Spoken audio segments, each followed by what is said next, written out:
When I was a little girl, at the age 11, I dedicated my life to the Lord. I dedicated my life to the Lord because my parents' faith inspired me to hope, inspired me to believe in a God who was able to do all things and in the hope that salvation brings. I was encouraged, and later on in my life, in my teenage years, I struggled with my faith. But also during my teenage years, I connected with God in such a dynamic and powerful way, and I encountered for myself the Holy Spirit of God. And you know that once you've encountered God, your life changes. Fast forward 1996, I'm 23 years old. By this point, I felt that there was a call on my life, and I wanted to know more, and I wanted more of God.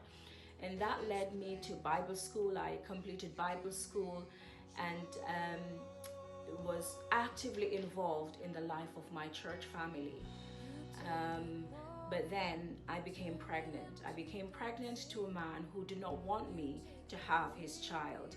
So apart from the fact that I'm dealing with the shame, the sting of shame from now having failed God, I have failed my parents, I have failed my church family, I have failed everybody that I knew that believed in me.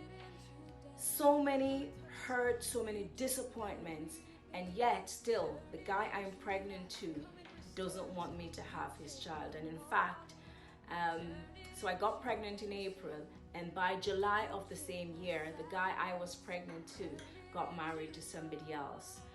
And the September of the same year, my father, who had been such an anchor for me as a child, as a teen, an anchor for my person, but also for my faith, he died. He went home to be with the Lord. And do you know, brethren, when the bottom falls out, literally the bottom of my life fell out. But I remember something my pastor said to me when I went and told him that I was pregnant, and he held me and he cried and he said to me, "You have sinned, but you don't need to backslide, because what you need to know is that God is not giving up on you. God has not given up on you because you have sinned." And so that's what I want to encourage us today, every single one of us, is that whatever the mistakes, whatever the mishaps, whatever the disappointments, whatever way you think you have failed, God is the God who restores. He is the God of second chances. He's the God who comes back and says to you, "I am able to make all things beautiful. I'm able to make out of the mess that you have created, I'm able to bring beauty out of ashes." And that's what God did for me. Later on, he led me to my husband, who was a man of God, a man after God's own heart. And I tell you, he became, in so many ways, my Boaz. And we've been married almost 20 years now, with a family of 5 children that God has so graciously blessed us with. That could only have happened because I submitted myself to God, because I didn't allow the judgment and the condemnation of some brethren, but also mainly the devil. I submitted my life to the God of second chances.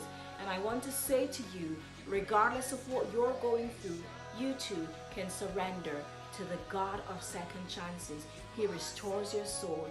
And I pray that what might happen to you is what David said when he says, "God, restore my soul."